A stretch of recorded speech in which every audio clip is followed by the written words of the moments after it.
Ауыл шаруашылығына бейім Түркістан облысында эпизоотиялық жағдайдың тұрақтылығы және мал шаруашылық өнімдерінің экспорттық әлеуетінің артуы адам өміріне қауіпсіз өнім өндіруді қамтамасыз ететін ветеринария қызметімен тығыз байланысты. Жануарлар мен адамға ортақ жұқпалы аурулардың алдын алуда және оны емдеуде орасан зор бейнет ветеринар мамандардың қажырлы еңбек екендігі белгілі. Осы орайда Түркістан облыстық ветеринария басқармасына қарасты ветеринариялық қызмет шаруашылық жүргізу құқығындағы мемлекеттік коммуналдық кәсіпорынның жаңа басшысы Рысбаев Өсерхан Еркінбекұлымен арнайы сұхбаттасқан болатынбыз. Айта кетсек, облыстың әрбір аудан қалаларында филиалы бар мекеме аймақтағы 2000-ға жуық ветеринария саласы мамандарына жауапты. Яғни ауқымды жұмыс атқаратын мал дәрігерлерін арнайы киімдермен, қажетті жабдықтармен қамтамасыз етеді. Жалпы қазір бүгінгі күнде айтпаймыз жоқ. Біздің облыс бойынша ветеринарлық службада аудандарда 1931 адам жұмыс істейді. Өзіміздің мекеменің өзінде 37 адам. 6 бөлім бар. Айтайын деген, жалпы енді өзіңіз білесіздер, бұрын әр ауданға жекелей бекітілген мекемелер тұрды. Сол 21 жылы автомобиль жасалып, бәрі тікелей облысқа берілді. Бүгінгі күні биыл 4 жылға аяқ басып бара жатыр. Осы мекеме жүріп жатқанына енді жалпы мәселе айтатын болсақ, өте ауқымды. Өзіңіз білесіздер, қазіргі уақытта ең басты мәселе ол енді адамда тіршіліктің бәрі малға байланысты ғой. Түркістан облысы өзіміз аграрлық, осы мал шаруашылығы дамыған өте үлкен мемлекет. Облыстың қатарында. Сондықтан да бізге де мемлекеттен берілген, облыстан берілген қаражат өте көлемді.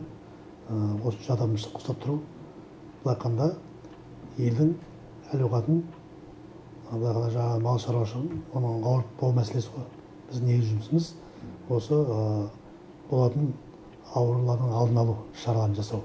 Сондықтан да көктемде күзгі шараларымыз бар дегендей, эпизодтық шара дегеніміз, эпизодтық шаралар өзінде сырттан келген малдарды соларды вакцинациялау, соларға аллергиялық оқтар салу мәселесі қалаймыз. Ал эпизодтық шара дегеніміз бұл күнделікті мынау жалпы ішіміздегі болған аурулар, кене ауру, басқа да ауруларды алдын алу шаралар. Бұған қазір бізде енді түбегейлі ақша қаржы қаралып, мал дәрігерлерге қатысты киім-кешектерін, дәрі-дәрмектерін, жалпы дәрілердің вакцинациялау үкіметтің тарапынан арнайы неме арқылы өткізіледі. Біз сол қамтамасыз ету үшін сол адамдарға, врачтарға тиісті киім-кешектерін, соған қажетті жаңағы етіктерін, шабынелерін, киімдерін, спец одеждаларын бәрін алып беріп тұрамыз, алып беріп жатырмыз. Одан бөлек өзіңіз білесіздер, биылғы жылы әйтеуір өте көлемді көмек болып жатыр. Былтырда алдыңғы жылы салған екен, 40 нева берілсе, биылғы жылы өзіңіз өткен жолы көрдіңіздер, 85 арнайы автокөлік әперіліп отыр. Бұның бәрі осы елдің жағдайын көтеру, малдың әсіресе ауруға шалдықпау мәселесі. Тақында ветеринарлық қызметтің негізгі мәселесі малды ауыртпасаң адамсыз ауырмайды деген сөз ғой. Сондықтан да бұл өте маңызды нәрсе. Қызметтің мықты болуы елдің шаруаның жақсы, елдің денсаулығын мықты болуын деп кепілдік есептейміз. Медицина адамды, ал ветеринария бүкіл адамзатты емдейді. Яғни бұл ветеринария қызметінің маңыздылығына орай берілген ең жоғары баға. Алайда осы бір маңызды мамандық иелерінің жалақысы әлі де төмен деңгейде. Осылай деген Түркістан облысының ветеринариялық қызмет мекемесінің басшысы салада оң өзгерістер жасауға ниетті. Біздің жұмыс енді кабинетте жұмыс қой, өзіңіз білесіз. Үнемі сол шаруашылық екен, ол шаруаға барып көзбен көрмей, ол мен ойымша кабинетте шешілмейді деп ойлаймын. Себебі ол барып көзбен көру керек. Әрбірінен тірліктен бар. Сонда ғана ол барған кезде адам ой туындайды. Қандай жұмыс жүру керек, қандай болып, жүргізіп мамандармен ақылдасып, басқа жұмыстар жүргізді. Дерген шешеді деп ойлаймын. Барған жерде айтатын бір мәселе айлықтың аздығы. Бет фельдшерлер қолдарына 126 мен 146 дөңгелегінен ақша алады. Стажына байланысты. Ал врачтарымыз 150 мен 200 дөңгелегінде. Ал енді сонша малды қып ұстап, оны қанын алу деген вакцина алу, басқа жұмыстар өзіміз енді қазіргі заманда жастар қазір келіп жатыр, бірақ бұрынғыдай емес. Жастар енді шли ондай қыса бермейді. Сондықтан да бізде енді келіп кету өте көп. Күнделікті 10 адам келіп, 10 адам шығып жағдай бар. Себебі біреу ұстап тұра алмайсың. Ал енді қазіргі уақытта енді жастар бітіріп келіп жатыр ғой енді. Көбінде жаңағыдай бір 10 адам келсе, сонда 2-3 қана жаңағы шын мәнінде сүйіп өзінің жаңағы мамандығын қабылдайды да, қалғандары сондай бір қызығушылық несі онша көп емес та, айлық аз болған екен де көп тұра бермейді. Алда уақытта сол келесі жылға осы бір жүйелі шығып кетіп жүрміз осы мәселені. Бізде айтатынымыз 1931 адам жалпы істеп жатыр. Мал санына қарап бекіткенбіз. 700 малға бір врач деп солай қылып жүйеледіміз. Тиімді жағын қансақ па деген ойда отырмыз. Қазір ақылдаспыз мамандармен. Қалай жасақ болады? Қайтсек, мынау жүйені неге түзік салаға. Өйткені бұл жүйе өзіңіз білесіздер, бұрынғы совет өкіметі конзио ғой, әлі сол бір қалыпта жатыр. Сол баяғы күйінде жатыр. Ешқандай бір алпақ өзгеріс болған жоқ. Соны жаңа жүйеге қалай көшсек деген оймен қазір пікірталасып жатырмыз мамандармен, біз өзіміз жағынан, экономика жағынан, мамандар жағынан қалай болады, қай уақытта қалай дұрыс болу керек.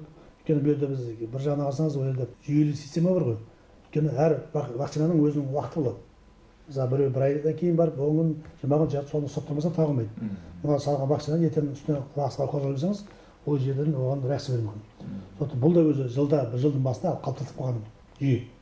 Онда былай бұзып, несін арасын бұзуға болмайды. Ол жағы да бар. Ол енді тікелей малдың денсаулығына байланысты.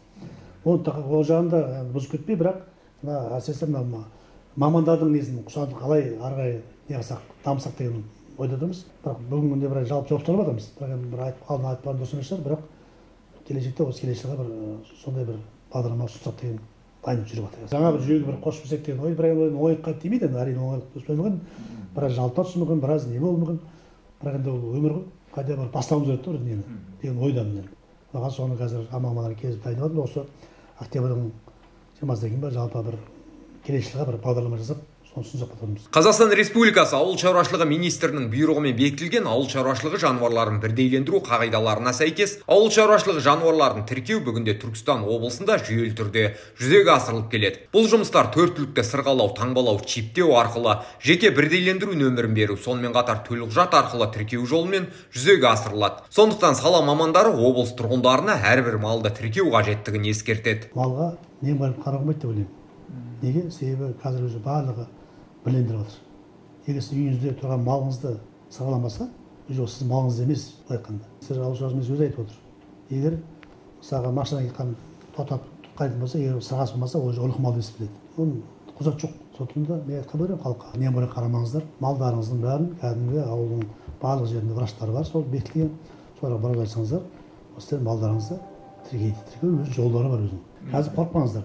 Егер малдарыңыз сырғалмаған болса, тікелей келіп мамандар барады, болмаса өздерің келіп айтыңыздар. Менің малым сырғалмай қалды. Одан қазір сіздерге айыппұл жасалмайды. Бірақ осы қазір Құдай қаласа осы сентябрьдің 40 ішінде осы бізге берген тапсырма, сол ортаға кеткен малдар болмаса, соны түгендеу өткіземіз. Соған қырып кетпесе екен деймін. Халықтың мал қырып кетпесе екен. Ал еді тіркеп қойған бір айда тіркеп деді оның бар. Бұны кейінгі малым бар уже түгел тексеретін болады. Еді сіздің қораға барыңызда малдың сырға шықпай қалса, енді уже ол басқа болады. Уже споры бағыш қойды, жоқ ол сіздікі доказательство аласыз. Уже сотқа барып тұра береді. Сондықтан да қазір осы стерилизация кезінде, дәл қазір стерилен кәдерді дайындап жатырмыз, құжаттармен білендіріп жұмысын жүргізіп жатырмыз. Ол соны қырып кетпесе екен деймін халық. Соған немқұрайлы қарамаса екен. Сол келген үйде тұрған малдарыңызды сол жасырмай, басқа қылмай тікелей барып айтқызып енгізіп алыңыздар. 20-шы 42-ге дейін толыққанды бәрін өткізген. Арғай уже ол емпейді, біз уже список кеткеннен кейін барып уже тоқтайды. Одан кейін айыппұл бар, керек болса малды алып қоюы да мүмкін. Елімізде 2022 жылдың 1 наурызынан бастап жануарларға жауапкершілікпен қарау туралы заңы қолданысқа енген болатын. Осының негізінде жануарларды қатыгездіктен қорғай отырып, оларды ұстау кезінде де жануардың өліміне, мертігуіне немесе денсаулығына өзге де зиян келтіруге әкелуі мүмкін күш қолдану әрекеттеріне тыйым салынған. Бұл уақытта Түркістан облысы бойынша 4 ауданда қаңғыбас ит мысықтарды оқшаулауға арналған арнайы орындар қарастырылған. Мұнда жеткізілген ит мысықтарға залалсыздандыру жүргізіліп, стерилизация, вакцина егу, чиптеу жұмыстары жүргізіледі. Бұл туралы ветеринариялық қызмет мемлекеттік коммуналдық кәсіпорнының бөлім басшысы Бақытжан Сейілханұлы мәлім етті. Біздің бөлім ветеринариялық нысандарды түгендеу және ит мысықтарды аулап жоюды ұйымдастыру, одан кейін мониторинг бөлімі. Жаңағы нысандардың жай-күйін, жаңағы документациясын бәрін біз жүргіземіз, жаңағы ит аулауды ұйымдастырамыз. Енді биылғы таңға мынау қазіргі аулап отқан бүкіл аудандарда болсын, қалада болсын, өтініш арқылы 109-мен хабарланып, соған байланысты 5499 бізге өтініш келіп түскен. Соның 4500-дейін біз орындап отырмыз, қалғандары орындау үстінде. Сол неге байланысты нетеміз біз, өтініштерге байланысты. Қазіргі таңға мынау мектеп басталды, білесіздер, соған байланысты өтініштер де көп түсіп жатыр. Бірақ барынша жігіттер атсалысып орындап жатыр. Басты мақсат тасымалдап, жаңағы питомниктерге жеткізу. Өзі бізде облыс бойынша 4 жерде питомник орналасқан. Соған жеткізеді, сол жерде ары қарай стерилизация, кастрациясын жасап, қайтадан бегінде ортасына жібереді. Ол жерде бізден де мамандар бар, өздері доғырға тұрып, жеке кәсіпкерлер айналысып жатыр.